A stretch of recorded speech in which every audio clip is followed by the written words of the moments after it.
Está bien. Vayamos en nuestras Biblias, en primer lugar, a Jeremías, capítulo 2, y empezamos a hablar acerca de la santidad al Señor.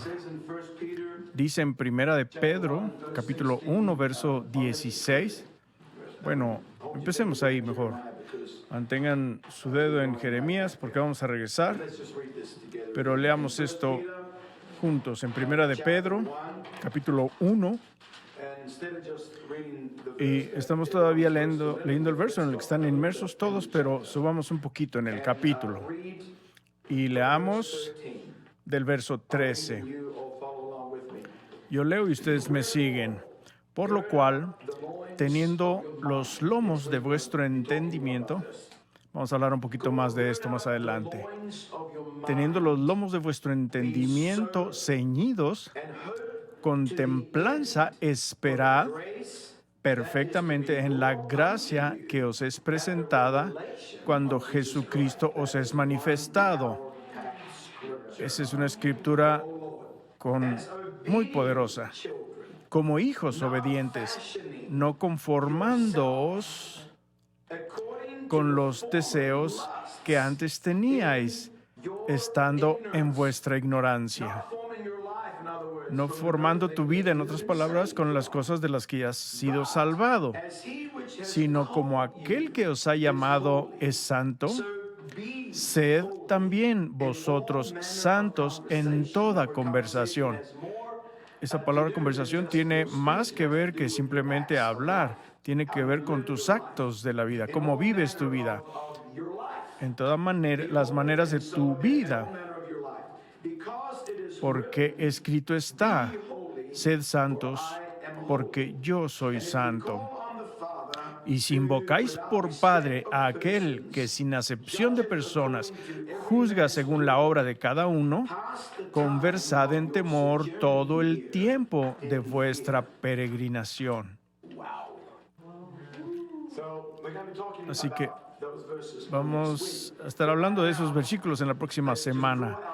Pero ahora lancemos esto. Sed santos porque yo soy santo. Aquí empezamos la semana pasada. Empezamos a hablar acerca de ser santos. No tiene sentido tratar de hacer la santidad si no estás siendo santo. Este es el problema con mucho del mundo religioso ahora. Hay mucho hacer sin ser.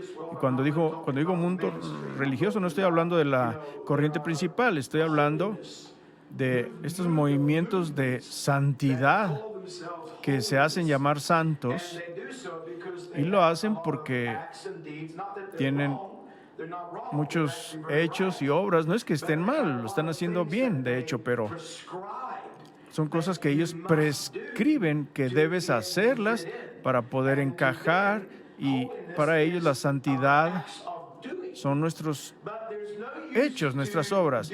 Pero no tiene caso hacer obras de trabajar si no entendemos de qué se trata ser santos. Primero tenemos que llegar a ser antes de poder hacer. No puedes hacer algo que no eres.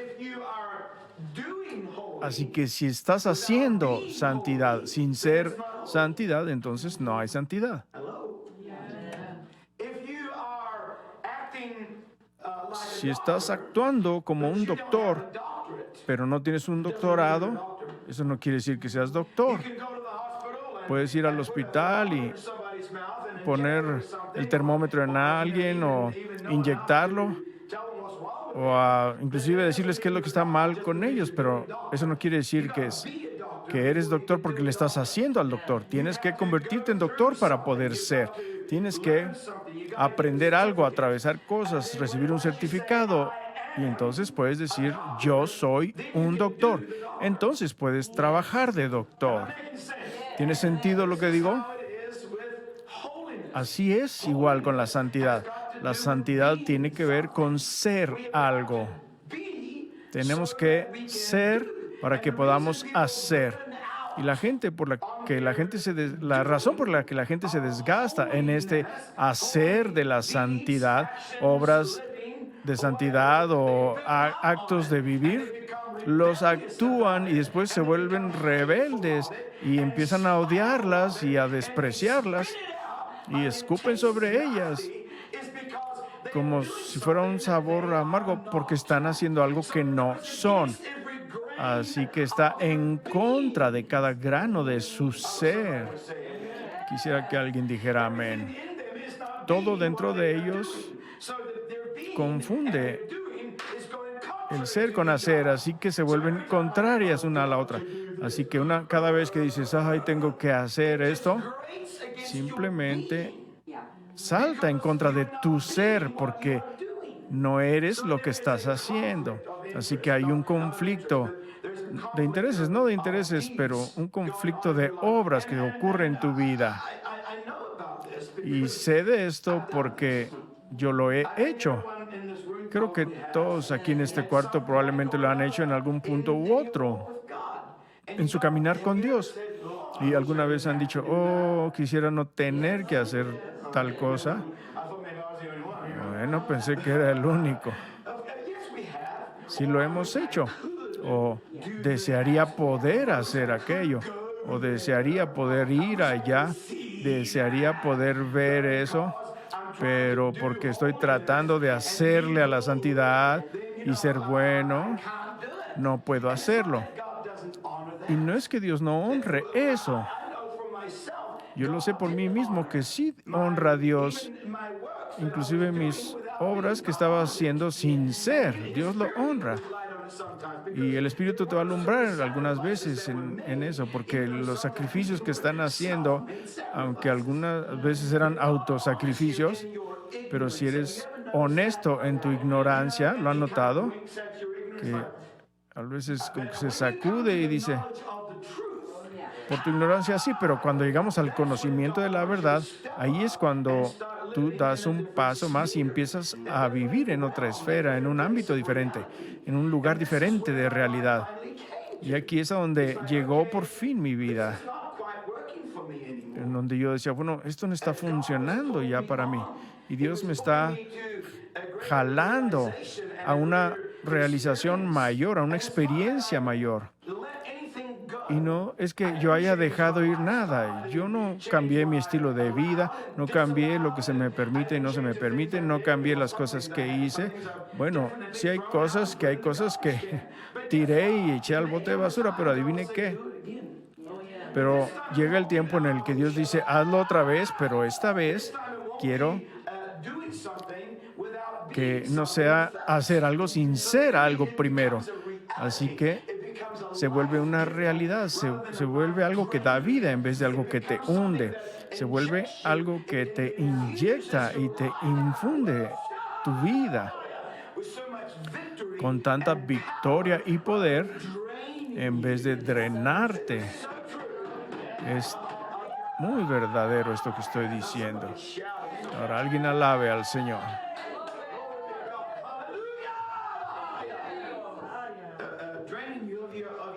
Te drena de tu energía en donde dices, oh, hombre, es horrible. Mi cuarto de oración se volvió en un lugar, yo ya odiaba ir ahí. No lo decía entonces.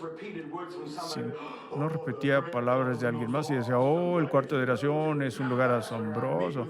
De hecho, estuve con Dios. No me encontraba con Dios. Me encontraba con un cuadro.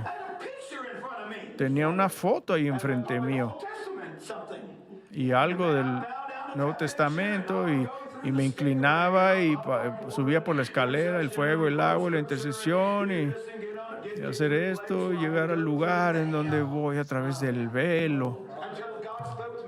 Y un día Dios me habló tan fuerte que dijo, ¿de qué velo estás hablando? Si no hay velo ya. El velo fue rasgado.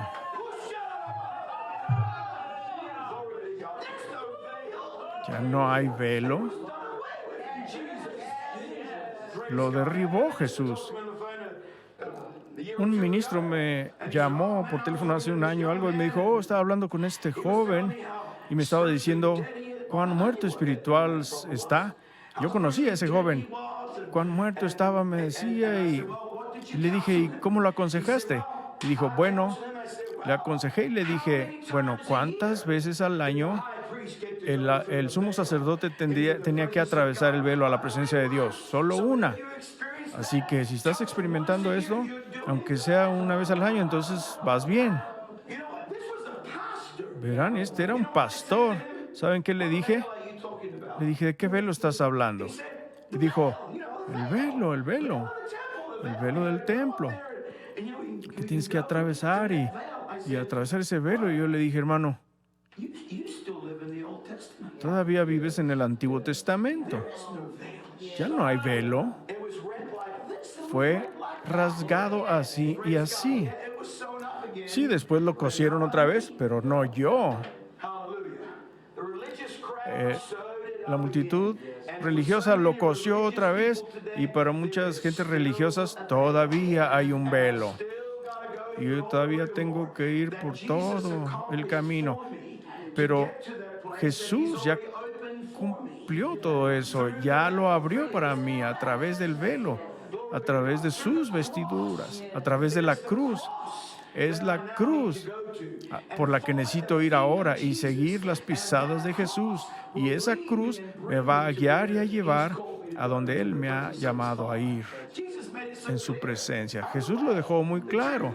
Yo soy el camino, la verdad y la vida. ¿Quieren venir al Padre? Vean a través mío. Yo les voy a mostrar el camino. Gracias, Señor. Así que es poderoso despertar y darse cuenta de que hay algo tan hermoso acerca de la santidad. Bueno, la gente tiene miedo acerca de esta cosa llamada santidad. Los petrifica cuando mencionas santidad. Ahora, todo el mundo religioso está de acuerdo en que tenemos una santa Biblia. Todos la llaman Santa Biblia.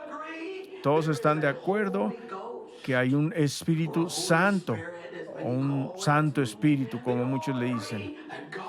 Todos están de acuerdo en que Dios es santo. Todos están de acuerdo de que su presencia es santa. Hay muchas cosas en las que estamos de acuerdo, pero cuando se trata, en lo que se trata de santidad, pero cuando se trata de nosotros ser santo, entonces sí, ya nadie está de acuerdo. Todos parece que estamos de acuerdo y entendemos lo que es la santidad cuando se trata de Dios. Pero cuando se trata de mí, entonces ya nadie quiere estar de acuerdo.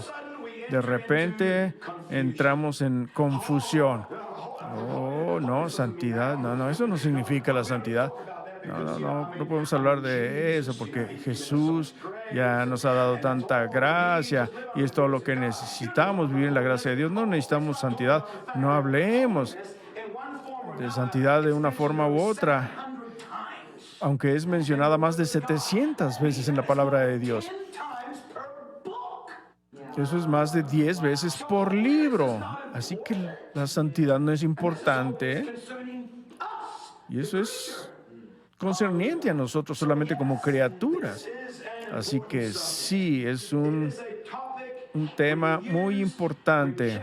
Es un tema rechazado, rehusado, negado, malentendido, malinterpretado, torcido y volteado. Y algunos se van a un extremo, los conservativos, y lo hacen reglas legalísticas y haceres.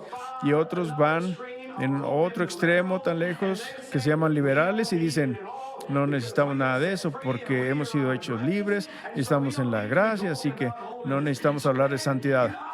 Así que tú les preguntas, entonces, ¿qué significa la palabra de Dios cuando dice, sed santos? Bueno, el día que fui salvo, Jesús vino y me hizo santo y se acaba la historia. Esa explicación me temo que no es suficientemente buena para mí,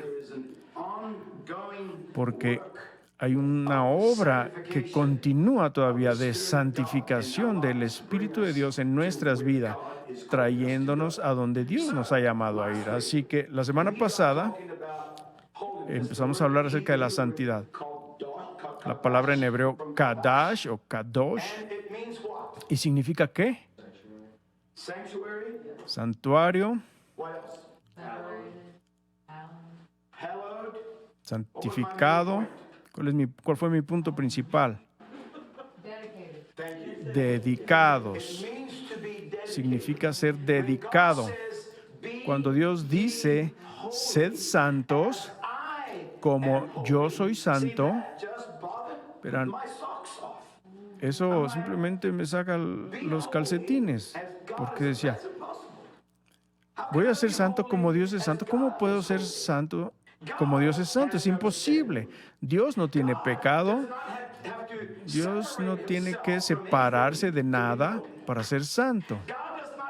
Dios no tiene que vestirse con un atavío particular o una gloria en particular para ser santo. Dios no tiene que hacer una cierta cosa para ser santo. Dios es santo. Dios no tenía ningún pecado como para que estuviera ahí y decirse a sí mismo, oh, tengo que alejarme de eso porque eso me va a quitar la santidad. Él nunca tuvo eso. Así que cuando Él dice, quiero que tú seas santo como yo soy santo, ¿cómo es eso posible? Si la santidad lo hablamos, significa estar comprometido, estar dedicado, ser santificado para algo. Y lo que hace a Dios lo que es y lo que Él es que es totalmente dedicado y comprometido a su propio nombre, su propia voluntad, su propio propósito, su plan. Dios es absolutamente dedicado. Él es Dios. Él es santo. Dios no tiene que hacer santidad. No tiene que alejarse de algo para ser santo. Él existe en santidad. Porque en su dedicación es totalmente concreto en su dedicación. Nada puede cambiar su dedicación de quién es Dios. Es la misma esencia de su naturaleza. Así que cuando Dios dice, quiero que tú seas santo, como yo soy santo, está diciendo, quiero que seas dedicado, que estés dedicado a mí, dedicado a... Leímos esa escritura la semana pasada y hablamos de ella, en donde Dios dice, sed santos a o para el Señor.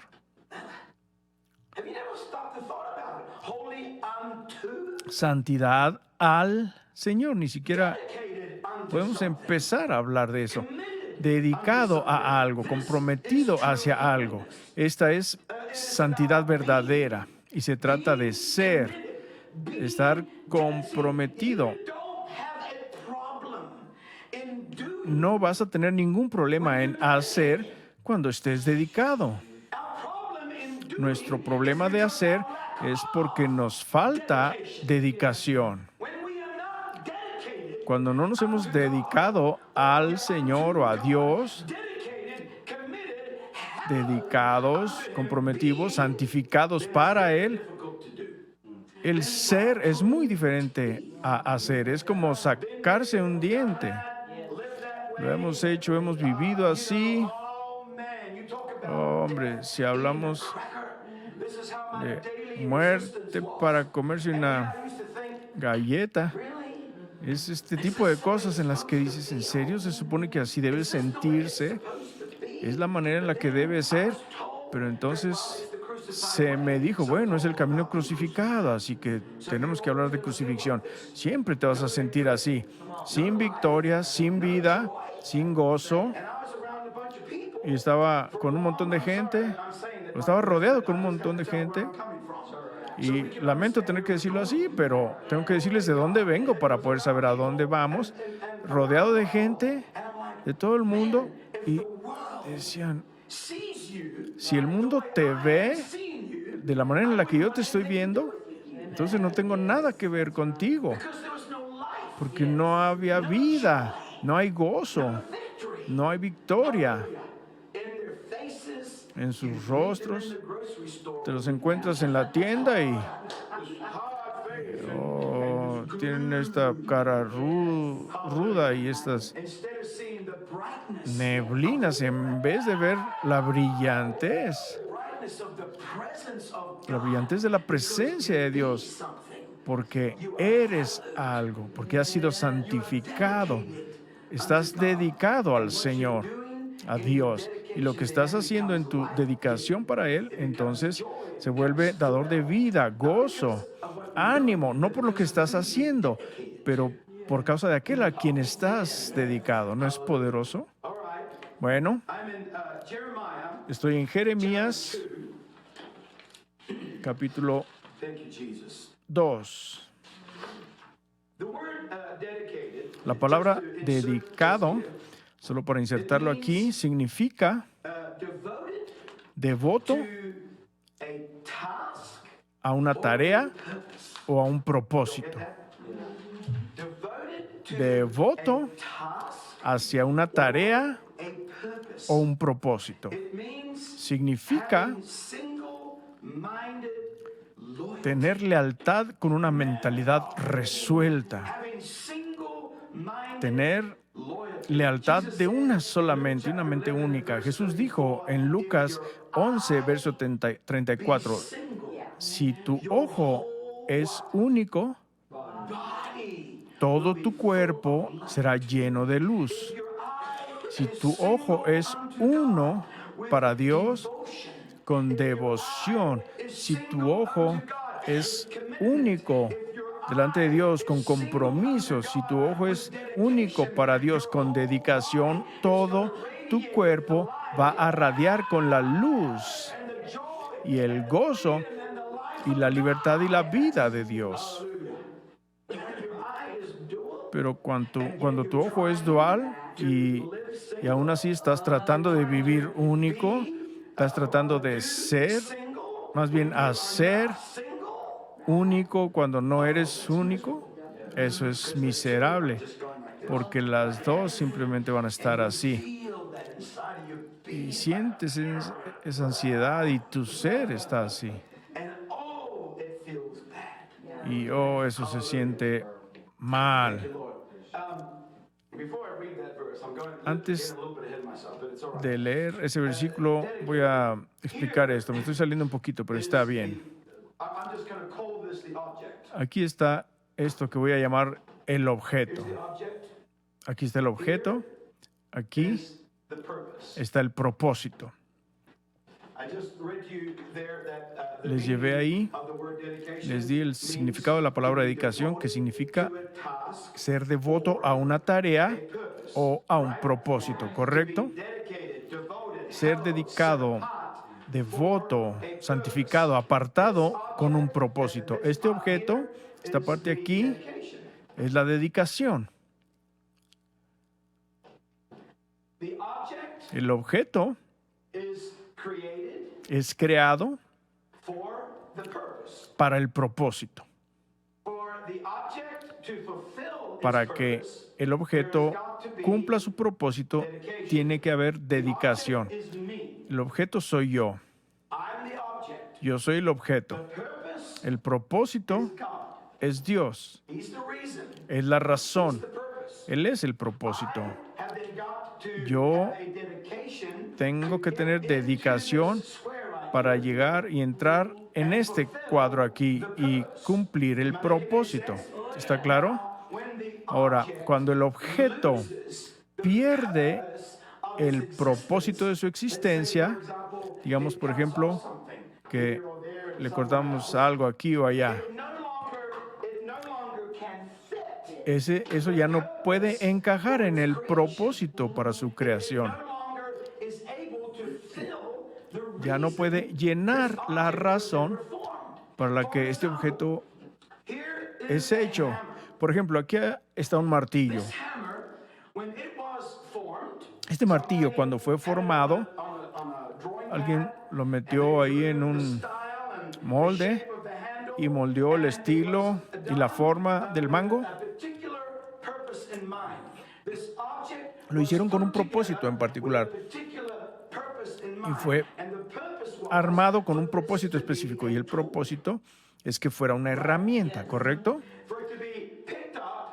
para que fuera levantado y usado como un martillo para martillar un clavo, construir algo, y después le llamaron como objeto con el propósito de ser una herramienta.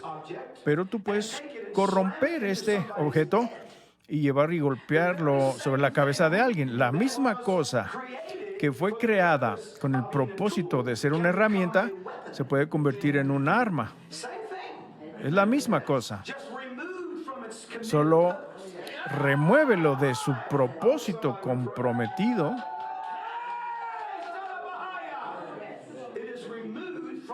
Si es removido de su propósito, todavía está ahí, pero ahora ya no es una herramienta, ahora es un arma. Ha destruido algo en vez de darle construcción y vida a algo. Esta es la manera en la que su y mi vida son. Nosotros somos el objeto que Dios ha diseñado y armado con un propósito. Dios es el propósito. Pero cuando nos falta la dedicación y removemos el objeto del propósito, entonces, y nos alejamos de la razón por la que existimos, entonces allí terminó todo. Todo mundo se va a quedar corto de la gloria de Dios. Pero entonces Dios envió a su Hijo Jesús para salvarnos, redimirnos, liberarnos del pecado para traernos de regreso a nuestro propósito. Pero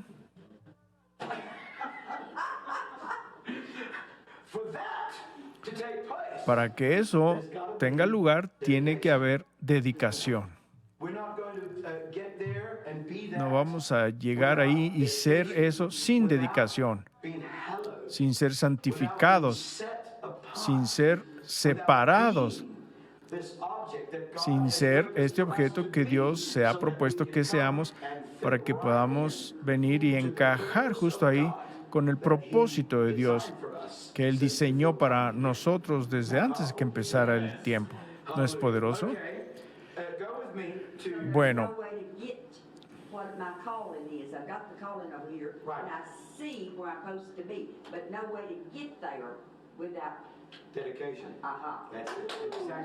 puedo entender cuál es mi llamado, pero sin dedicación no puedo hacerlo.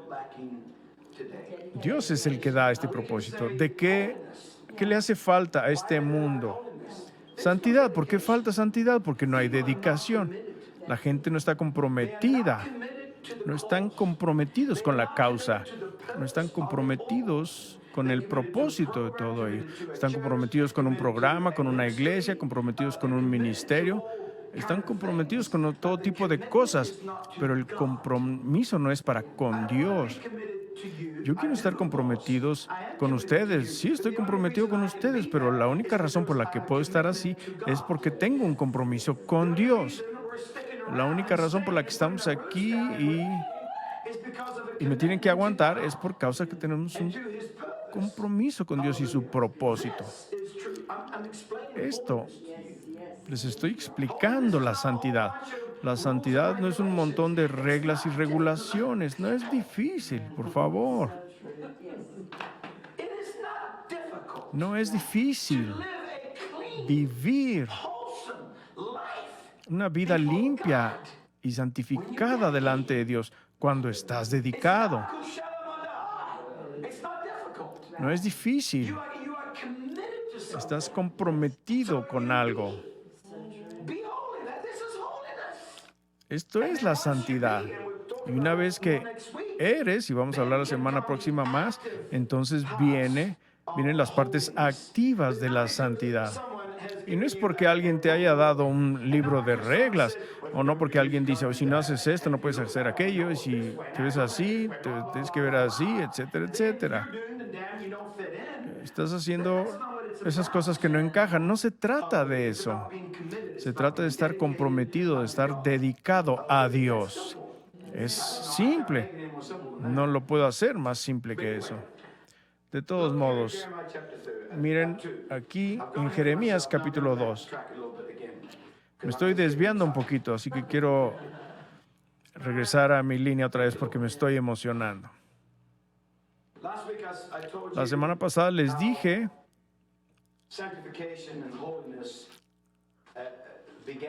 cómo empiezan la santificación y la santidad en tu mismo fundamento. El primer día, momento o tiempo cuando le diste tu corazón a Jesús. Fuiste dedicado, te comprometiste a ti mismo al Señor. Alguna gente piensa que la santidad es para la élite, que es para aquellos que están en el ministerio. Oh, está bien para ellos, están en el ministerio. Ellos necesitan hacer esto porque son pastores o tocan la guitarra o están cantando o están frente a la gente. Por eso tienen que hacer eso. No, esto es para todos nosotros. La santidad es algo que Dios requiere de su pueblo. Bendito el nombre de Jesús. No tiene nada que ver con la élite o para los maduros o a los de hasta arriba. La santidad es un proceso, es un mover. Pero veamos lo que dice aquí en Jeremías capítulo 2, empezando en el verso 1. Y fue a mí palabra de Jehová diciendo: anda y clama a los oídos de Jerusalén. Ve y clama a los oídos de mi esposa. Ve y clama a los oídos de aquellos que he llamado y escogido para ser mi esposa. Ve y clama a los oídos de Jerusalén diciendo: así dice Jehová, heme acordado de ti. Oh, podríamos detenernos ahí. Me he acordado de ti. Está hablando de algo que ya fue, obviamente, algo que ya está en el pasado distante o lo que sea. Dice: heme acordado de ti. Pensé sobre, traje a mi recuerdo, es la palabra soca. Así dice Jehová, heme acordado de ti, de la misericordia de tu mocedad. Cuando estabas recién nacido, cuando apenas te saqué, cuando te llamé para mí mismo y todavía eras este pequeño chiquito. Recuerdo la misericordia, la gesed de la que estabas lleno. ¿Recuerdas cuando fuiste salvo? Estabas lleno de amabilidad, ¿verdad? Tal vez algunos días, tal vez un mes, y después ya se acabó, en donde amabas a todos y dabas todo a todos. Tu vida estaba volteada. Y entonces Dios le dice a Jerusalén: recuerdo ese día. Recuerdo cuando estabas tan lleno de mi misericordia, Gesed, cuando estabas tan lleno de cariño y amor y risa y gozo y vida. Y recuerdo esos días. Y recuerdo el amor de tu desposorio en aquel tiempo en el que estabas tan enamorado de mí y de mi voluntad. Recuerdo eso. Yo recuerdo eso. Cuando Dios podría haber dicho cualquier cosa y yo lo hubiera dado todo. Yo nadaba en aquellos días. Cuando Él me encontró, el nadar era mi deporte. Me encantaba nadar. Hacía cualquier cosa para ir a una piscina. Estaba en Islandia. Tenían algunas piscinas exteriores y no me importaba si había sol o estaba una tormenta de nieve, yo estaba allí. Iba a las 6 de la mañana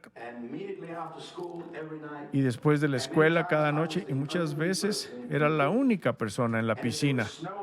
Y si había nieve en la tierra, yo rodaba en la nieve, me ponía muy frío y después me sumergía en el agua y nadaba vigorosamente. Me encantaba nadar y no era bueno en ello porque soy chaparro y los nadadores son altos y delgados y yo no, pero les gustaba verme competir, aunque no ganaba nada, pero me encantaba el agua. Yo era como un pescado, no me podían sacar de ahí. Pero después, cuando Él me encontró, y me empezó a atraer a sí mismo. Recuerdo el día de mi desposorio, recuerdo el día, esos primeros días, cuando Él empezó a requerir cosas de mí. Y yo le decía al Señor, solo tenía 18 años, y le decía al Señor, ¿qué quieres? ¿Qué puedo hacer para mostrarte que te amo? Nunca olvidaré el día que Él dijo, dame tu nadar. Yo dije, oh no, mi nadar no. Eso era parte de lo que yo era. Yo sentía que no podía ser yo sin nadar, pero ¿saben qué? Fui de mis rodillas y le dije, aquí está, puedes tenerla, por el gozo de que sé que voy a ganar en el darte esto a ti. Y nunca regresé a nadar. Solo tenía 18 años. Y esto es lo que el Señor está recordándole a Jerusalén. Está recordando a Jerusalén de aquellos días primeros, cuando parecía, bueno, no parecía, fue que ellos podían hacer lo que sea. Voy a caminar la distancia por ti, voy a vivir para ti, voy a morir por ti, voy a ir al infierno por ti, voy a ir al monte más alto por ti. Recuerdo aquellos días. ¿Alguien está conmigo? Todo el gozo y el ánimo de darlo todo para Jesús. Así que Él está recordando estos y dice, cuando andabas en pos de mí en el desierto, en tierra no sembrada. En otras palabras, cuando me buscabas en un lugar muy difícil y seco, en un territorio que no era sembrado, no había semilla, no había crecimiento de nada. Parecía tanta muerte y sequedad. Oh, recuerdo aquellos días. Y el Señor está diciendo, está mirando a su esposa retrógrada, que es como estaba Jerusalén en estos días.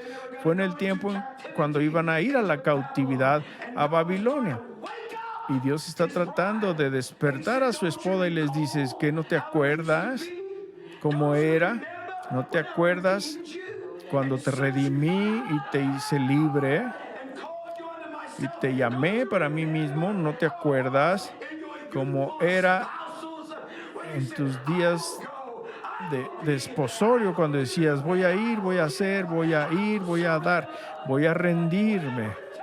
Lo que se necesite lo voy a hacer. Dijo, lo has olvidado esos días. Y después continúa y dice, en el verso 2, en el 3, santidad era Israel a Jehová. Cuando Israel estaba dedicado al Señor. Por eso le está recordando. Esto es lo que le está recordando. Eso fue en el principio. Eso fue en el principio de su jornada. Fue en el principio de ser traídos y llamados a Canaán. Fue en el principio cuando Israel era solo una visión, pero ahora está en Canaán. Ahora está aquí en la tierra y ha visto el fruto de todo, pero ahora ha sido retrógrada. Ahora ya no está dedicada, ahora ya no está comprometida. Ahora el templo de Dios está lleno de ídolos. Y él dice, ¿no te acuerdas? ¿No te acuerdas que hoy puede ser como aquel día? ¿No te acuerdas? ¿No sabes que quiero tener la misma relación contigo hoy que tuve cuando te llamé para mí mismo? Cuando Israel estaba dedicada, santificada y separada para el Señor, donde estaban lejos de ser perfectos, pero estaban dedicados, vivían bien, muy lejos de eso, pero estaban dedicados. Es tan poderoso, es tan poderoso. Cuando piensas en ello y miras alrededor,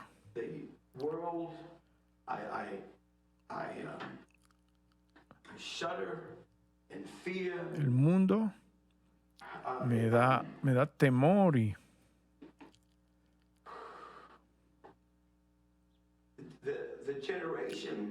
La generación que estamos enfrentando da miedo. Me da miedo a mí. Voy delante del Señor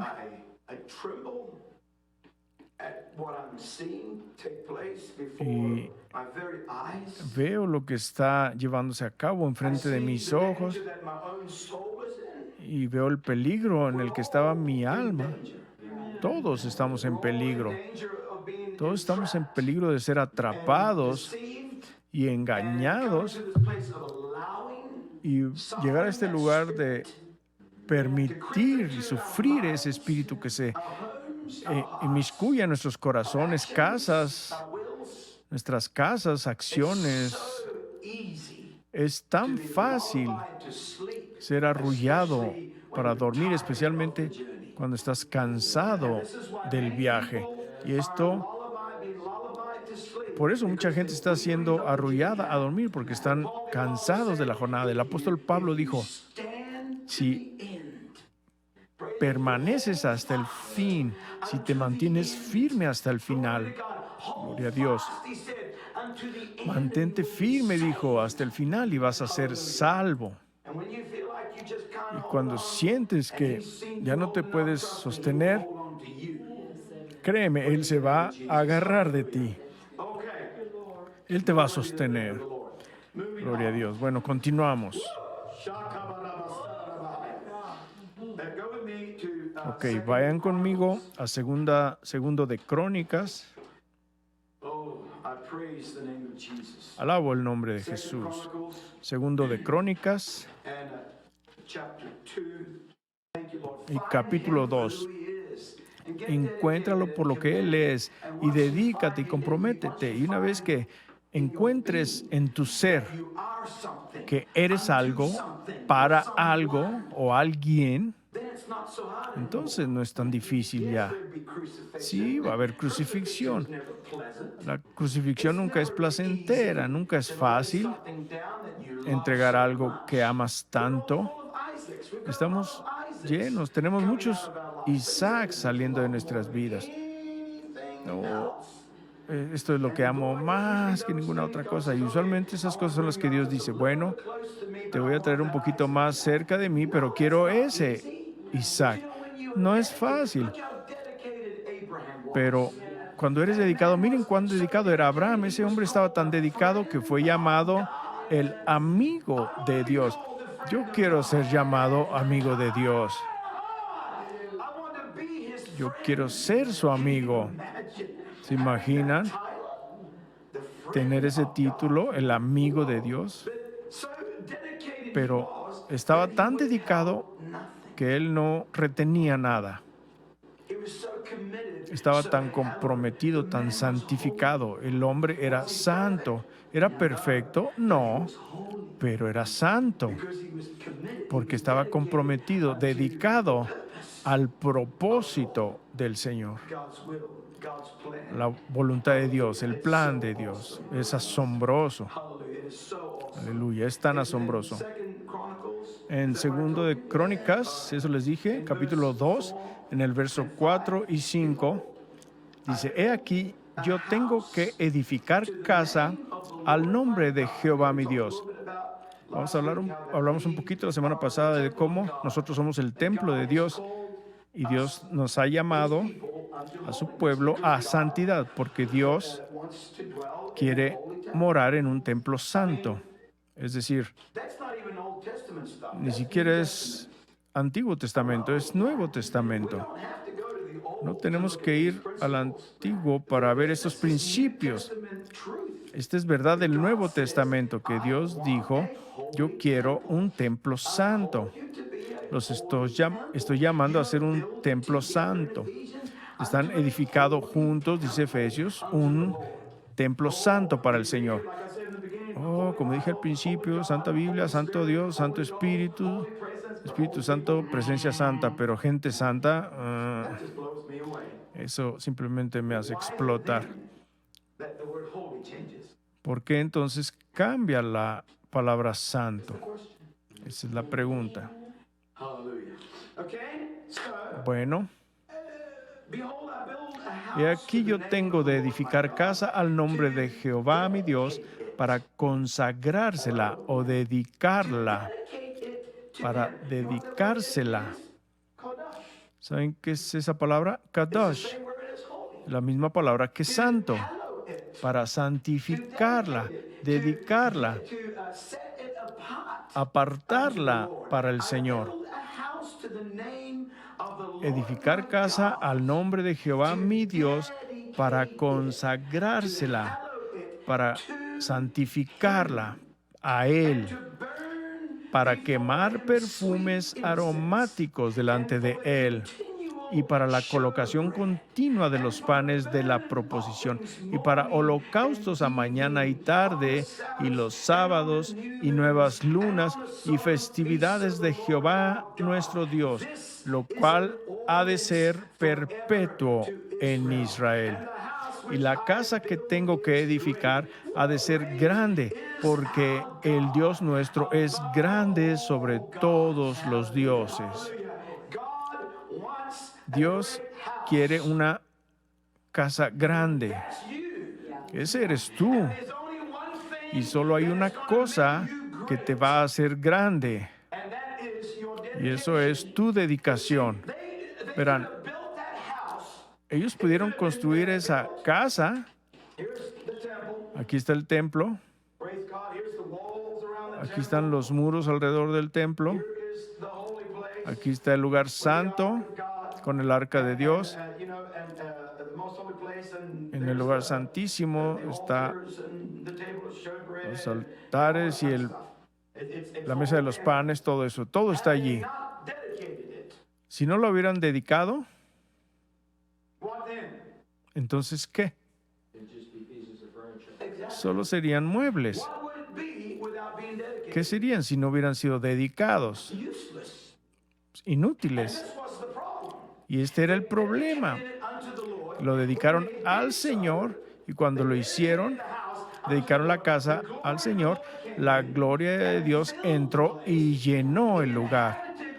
Habitó el lugar. Quisiera que alguien alabara.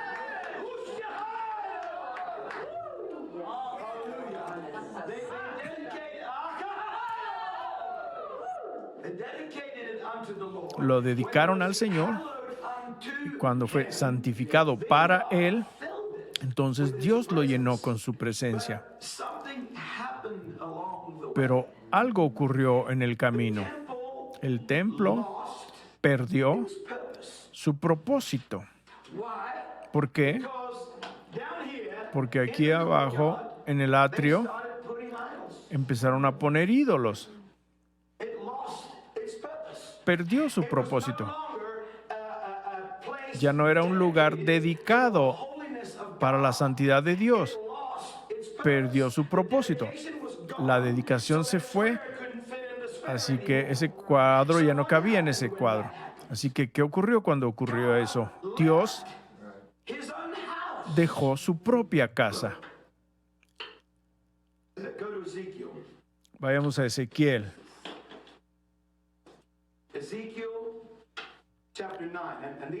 Ezequiel capítulo 9. Y eso va a estar ahí mero enfrente de ustedes. Esto fue en los días. Ezequiel escribió esto junto al río Chebar cuando estaban en cautividad en Babilonia. Esa historia completa de la cautividad babilónica simplemente estima mi corazón porque yo lo veo hoy. Veo al pueblo de Dios allí abajo junto al río Chebar, el río de los lamentos y sufrimiento. Están tomando sus arpas y las están colgando en los árboles de sauce. Y el mundo les dice, vamos, canten esas canciones de Sión. ¿Cómo vamos a cantar canciones de Sión? Ni siquiera me las sé ya. ¿Estás bromeando? Están ahí sentados en sus tinieblas y su muerte, mientras Sión estaba derribada. Y fue en este lugar en donde Dios le dio a Ezequiel esta visión de lo que estaba ocurriendo, de lo que había traído a la nación de Israel a este lugar en donde se encontraban. Un lugar en donde nos encontramos hoy bastante. Y dice, capítulo 9, verso 3, hablando de este templo aquí. Y la gloria del Dios de Israel se alzó de sobre el querubín, sobre el cual había estado, al umbral de la casa, y llamó Jehová al varón vestido de lienzos. Vamos a hablar de esto después. Está hablando de este lugar, la gloria de Dios estaba sobre los querubines, y Dios voló de este lugar y bajó, y la gloria de Dios bajó al umbral del templo. Así que Dios bajó aquí. Estaba haciendo una salida muy lenta de su propia casa, porque su casa había perdido su dedicación. Ya no estaba dedicada al propósito por la que fue formada. Fue construida con una razón solamente, para la presencia de Dios que habitara entre el pueblo. Pero entonces, cuando empezaron a darle la espalda a la presencia de Dios y miraron en una dirección diferente y construyeron sus molochs y sus baales, sus ídolos, y le ofrecieron el fruto de sus propios lomos a estos ídolos, y dejaron que se quemaran y entraban en frenesí y tenían orgías sexuales justo en el atrio del templo de Dios. Estoy viendo esto que está ocurriendo enfrente de mí en el mundo de la iglesia de hoy, y la gente está tan sorda y tan entontecida y tan ciegos que no lo ven. Oh, Dios nos está bendiciendo. Oh, la gente está siendo salva. Yo amo ver gente salvada. Yo soy un evangelista. Hemos viajado por el mundo y he estado en campañas y reuniones y he visto miles de personas salvas. Amo ver a las gentes salvadas. Pero eso no es el fruto que Dios está buscando. Puedes ir delante del Señor y decirle, oh Dios, hice que se salvara tanta gente cuando caminé esta tierra, hice tantas cosas maravillosas, y te va a decir, no te conozco. ¿Quién eres? Obrador de iniquidad. Iniquidad es algo que es derecho y es torcido. Torcer la verdad de Dios y torcerla para que encaje contigo mismo. Así que la gloria de Dios bajó al umbral. Y luego vamos al capítulo 10, en el verso 4. Y la gloria de Jehová se levantó del querubín al umbral de la puerta, y la casa fue llena de la nube, y el atrio se llenó. No, perdón, no es el verso que quiero. Vamos al 18. Y la gloria de Jehová se salió de sobre el umbral de la casa y paró sobre los querubines, y alzando los querubines sus alas, levantándose de la tierra delante de mis ojos. Y cuando ellos salieron, también las ruedas al lado de ellos, y paráronse a la entrada de la puerta oriental de la casa de Jehová, y la gloria del Dios de Israel estaba arriba sobre ellos. Así que fue de el umbral al tabernáculo propiamente a la puerta este. Ahora voló hasta aquí, hasta este lugar.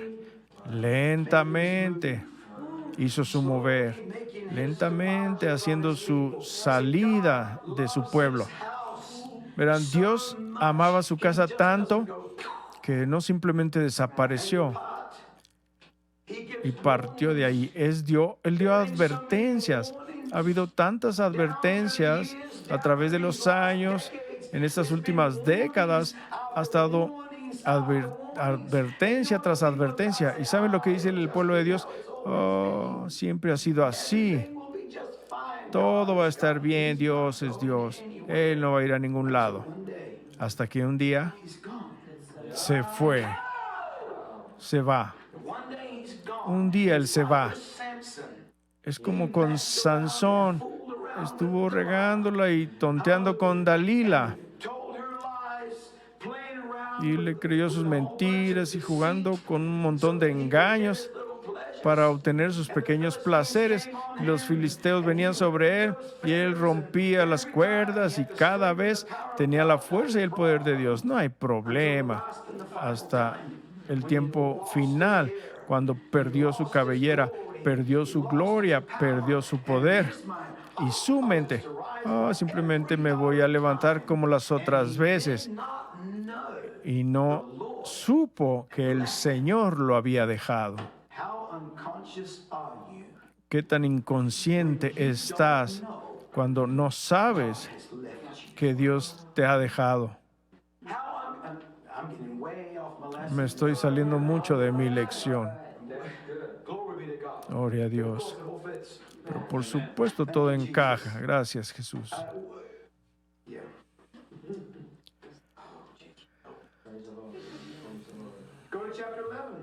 Vamos al capítulo 11, todavía no se acaba. Capítulo 11, verso 23. Y la gloria de Jehová se fue de en medio de la ciudad y paró sobre el monte que está al oriente de la ciudad. Ahora fue de la puerta este, aquí, debe haber sido el monte de los olivos, porque el monte de los olivos está justo aquí, junto a la puerta este. Hemos estado en Jerusalén y la puerta este está sellada. Es la única puerta que ya no usan. ¿Y saben por qué la sellaron? Porque las profecías del Mesías dicen que va a entrar por la puerta este, y tenían esta idea que si la sellamos, entonces nadie puede enfrentar al Mesías. Y cuando te paras con la puerta este detrás de ti, justo ahí está el Monte de los Olivos. Está a 20 minutos, media hora caminando, está ahí justo. Así que aquí es donde fue la gloria de Jehová. Salía del lugar santísimo a la puerta, el umbral del templo, y después bajó a la puerta este, y después al monte, ahí al este de Jerusalén, el Monte de los Olivos, y después voló y se fue. Y la casa de Dios permaneció vacía y el pueblo de Dios continuó como si nada hubiera ocurrido. Siguieron haciendo sus ordenanzas y sus oblaciones y sus fiestas, todo como si sus negocios como lo hacían usualmente. Y la presencia, el propósito del templo se había ido ya. ¿Cuál es tu propósito? ¿Quién eres de cualquier manera? ¿Cuál es nuestro propósito? Una vez que entendemos nuestro propósito, podemos estar dedicados a ese propósito. Cuando estamos dedicados a ese propósito, no es un problema hacer, porque somos. No puedo hacerlo más simple que eso. Es tan claro como la nariz en mi rostro, y tengo una nariz grande, así que mi nariz es clara. Gracias, Jesús. ¿Alguien está conmigo en esto? Vamos a 1 Corintios. 1 Corintios, capítulo 3. 1 Corintios, capítulo 3.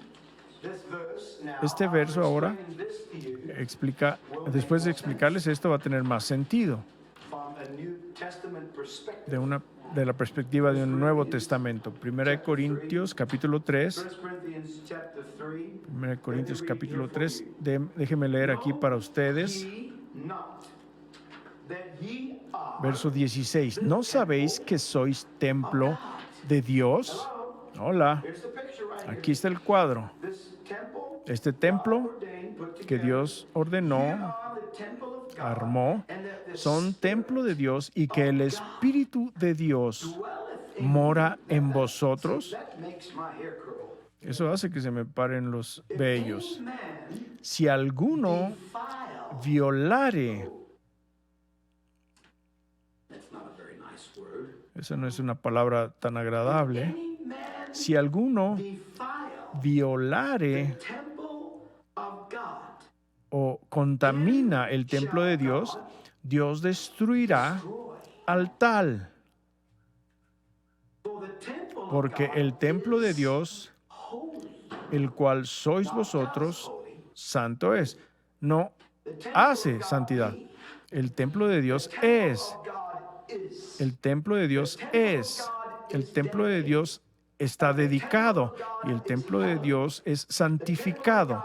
El templo de Dios es santo. No dice que el templo de Dios necesita volverse. Dice que es llamado el templo de Dios por causa de hacia quien está dedicado. Hola. Cuando está dedicado para Dios es santo. Yo soy santo, no porque sea perfecto. Tengo muchas cosas malas yo. Hago cosas malas, pienso mal, temo mal, actúo mal, pero soy santo. ¿Saben por qué soy santo? Porque soy dedicado. Soy dedicado a Dios. Y cuando estás dedicado, ya no es problema ser un hacedor de aquello que Dios requiere. Así que escúcheme. Si alguno violare el templo de Dios, Dios destruirá al tal. Ahora, esta palabra violare significa echar a perder, arruinar por influencias morales. Ahora, significa retener algo de, significa corromper.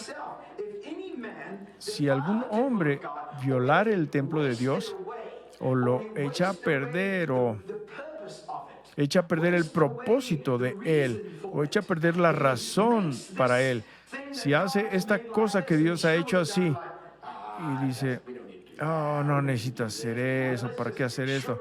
Simplemente acortémoslo un poquito, algo que encaje mejor conmigo. Hola. Dios destruirá al tal. Ahora, eso es bastante duro de hablar de eso, pero continúa. Bueno, esa palabra destruir significa marchitar, echar a perder. A él lo va a destruir Dios. Dios lo va a marchitar y va a dejar que se pierda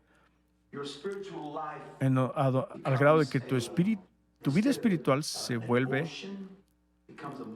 lo que era un océano, se convierte en un charquito. Esa no es mi elección. No es lo que estoy deseando, no es de lo que tengo hambre, no es lo que deseo. Gracias, Jesús. Que ningún hombre se engañe. Verso 18.